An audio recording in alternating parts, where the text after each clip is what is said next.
Hey you're watching a clip from the DynamiteGizmo Podcast. This is not the full episode, but if you want to see the full episode, make sure to click the link in the description. And remember, like, comment, subscribe. Do it now. Here's the clip. Middleweight division. I want to talk about the middleweight division because it's been in our eyesights lately. We've got Caio Borralho and Nassourdine Imavov this weekend.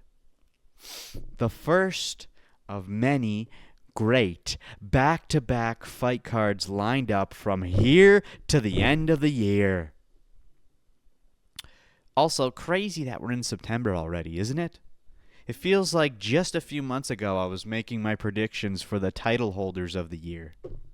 Which, by the way, we will be doing that again after the final main number event in December. But let's get back to the subject at hand, which is the middleweight division. One of the things you notice when you really start to follow the UFC is that the matchmaking comes in waves.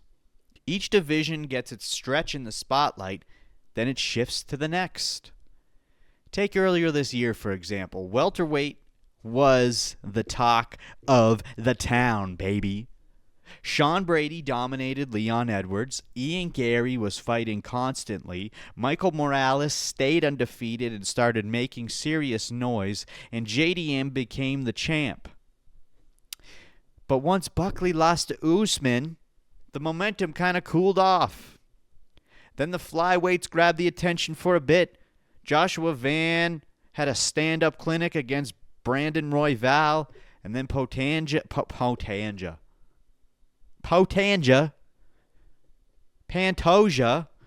kept his streak alive.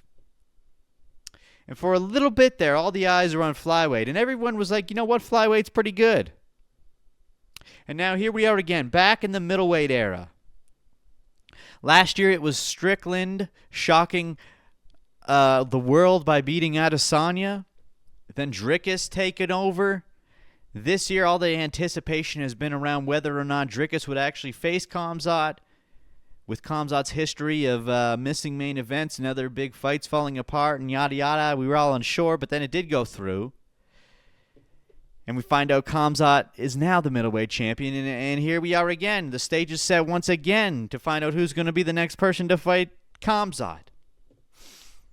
And this is the first of two. We got in France, we've got Imavov versus Borralho. Then in October, we've got RDR versus Anthony Hernandez. Two amazing cards for the division.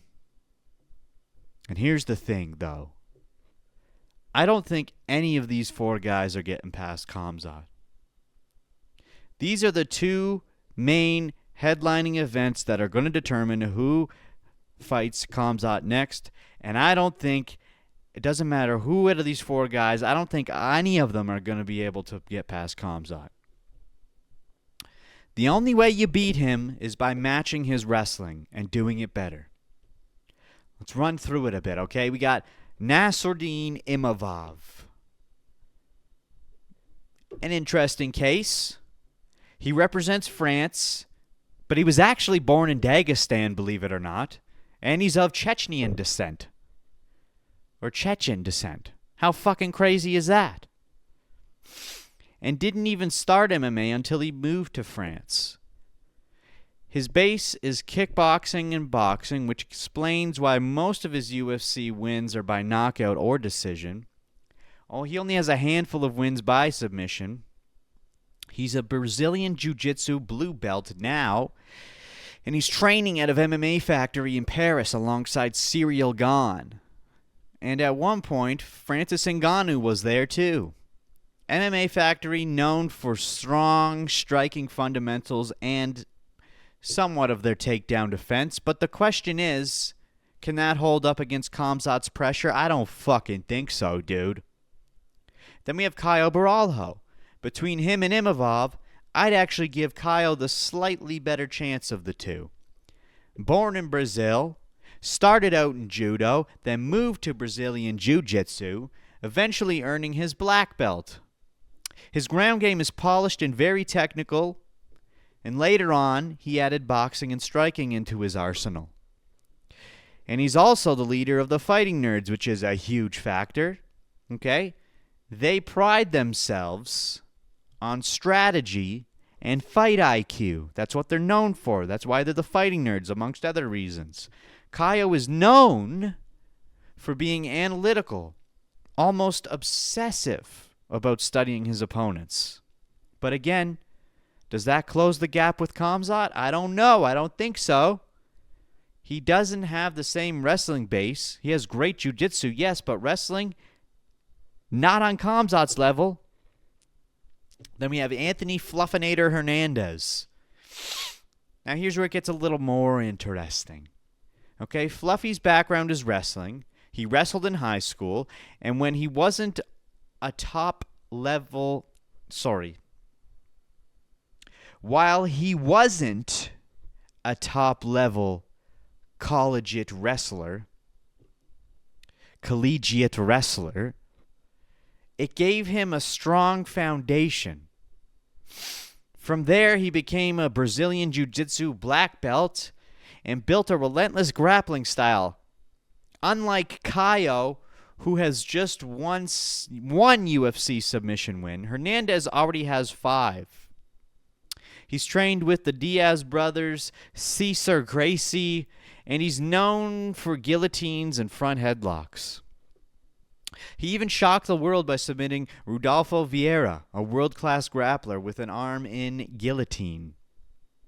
Fluffy isn't a polished striker, but he's aggressive. He pushes pace, closes distance with punches and kicks, and forces opponents into grappling exchanges. His cardio is insane, and he drowns guys with pressure until they break. Out of these 3 so far, he's the closest to someone who might actually give Khamzat a real fight. But is he going to win against Khamzat? I don't think so.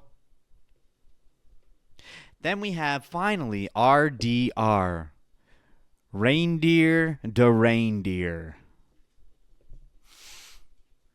The one who I think has the most potential out of this group of 4. Reindeer de Reindeer.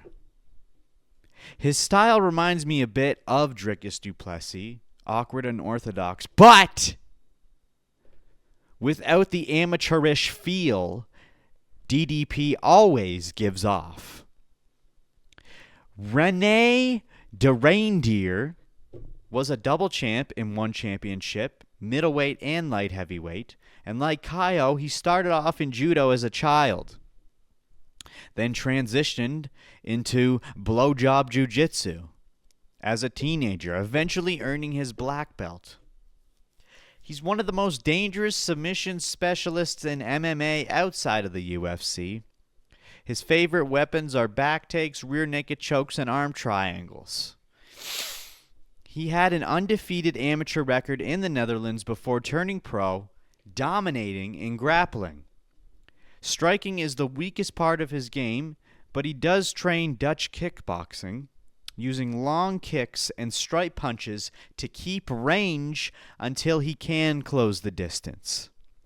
And on the ground, though he's a nightmare, tall, lanky, great at wrapping up chokes, he may not have a wrestling base, but his grappling skill set gives him the closest tools we've seen to potentially deal with Khamzat.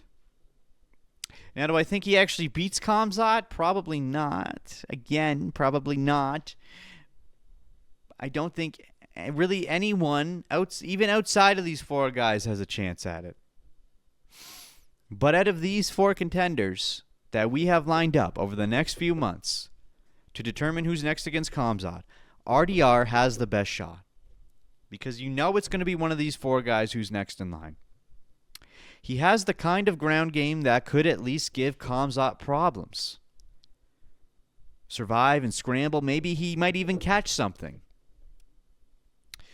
Because here's the reality. You're not going to knock Khamzat out. If your striking is your main skill, he's putting you on the mat before you even get a chance to try to throw a blow at him. The only way to beat him is to out-wrestle him, or at least neutralize him on the ground. And right now, RDR looks like the closest thing that we got. But what do you guys think? Out of these four, Imavov, Borralho, Hernandez, and Rene de Reindeer, who stands the best chance of taking out Khamzat? Or is there someone else I'm overlooking? Or maybe nobody at all? Let me know in the comments below, my fine feathered fuckers. Tap here to watch the full episode of the Dynamite Gizmo Podcast.